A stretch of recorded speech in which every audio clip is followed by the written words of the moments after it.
وہ بہت مقبول سیاستدان تھا، اس اکیلے کے خلاف 9 جماعتیں اکٹھی تھیں، اس کے خلاف مقدمات بنائے گئے، اسے سلاخوں کے پیچھے ڈالا گیا، لیکن اس کی مقبولیت کم نہ ہوئی۔ پھر عوام میں اس کی پسندیدگی سے گھبرا کر الیکشنز بھی ملتوی کرائے گئے۔ صحافیوں نے الیکشن ملتوی کرانے کے حق میں رائے عامہ بھی ہموار کی، اسے مائنس تک کر دیا گیا، لیکن اس کی پارٹی کی مقبولیت کم نہ کی جا سکی۔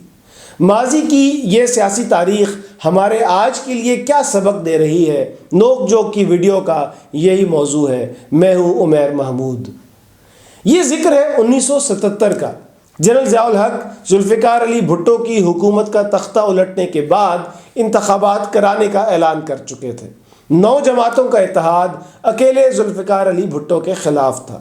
اس اتحاد کو امید تھی کہ الیکشنز ہوں گے تو ذوالفقار علی بھٹو کو شکست ہوگی، لیکن پھر کچھ ایسا ہوا کہ اس اتحاد کو اپنی تمام امیدیں خاک میں ملتی نظر آنے لگیں۔ جب جنرل ضیاء الحق نے ذوالفقار علی بھٹو کو حکومت سے ہٹایا تھا تو انہیں مری میں نظر بند رکھا تھا، لیکن جیسے ہی بھٹو رہا ہوئے یہ حقیقت سامنے آ گئی کہ عوام میں تو وہ بہت مقبول ہے۔ فتح محمد ملک نے اپنی خود نوشت میں جنرل خالد محمود عارف کی کتاب ورکنگ ود ضیاء کے کچھ اقتباس درج کیے ہیں، جنہیں پڑھ کر اندازہ ہوتا ہے کہ عوام بھٹو کو کتنا پسند کرتے تھے۔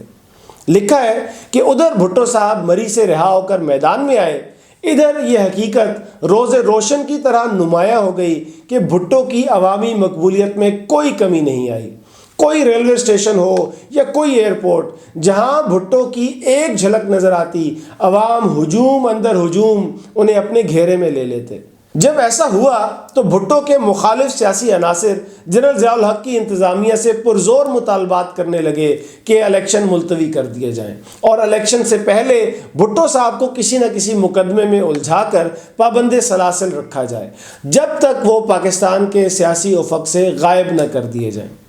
کتاب میں لکھا ہے The Pakistan National Alliance decided to reiterate the demand to complete the process of accountability before holding the elections.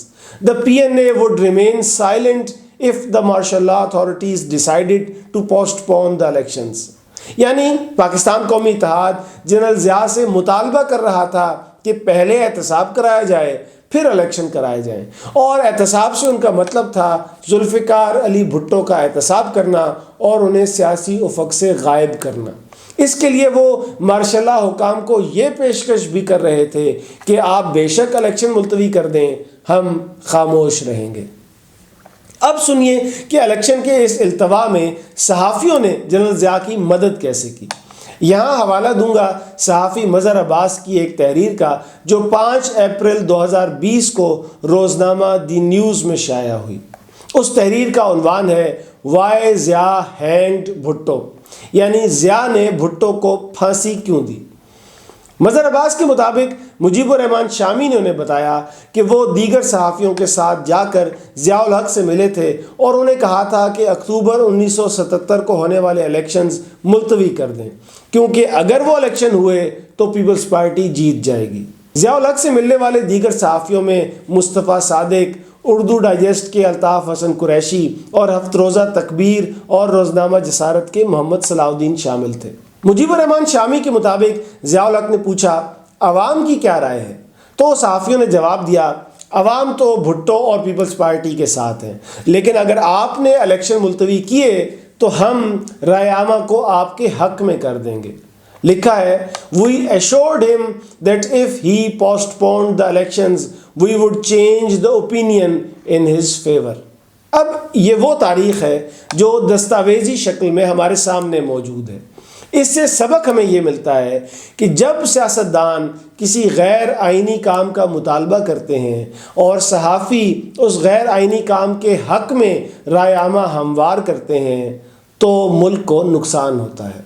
اور سبق یہ بھی ملتا ہے کہ الیکشن ملتوی کرانے سے یا پھانسی تک دے دینے سے کسی کی مقبولیت کم نہیں ہوتی۔ جب تک عوام خود مائنس نہ کر دیں، سیاستدان کسی فارمولے سے مائنس نہیں ہوا کرتے۔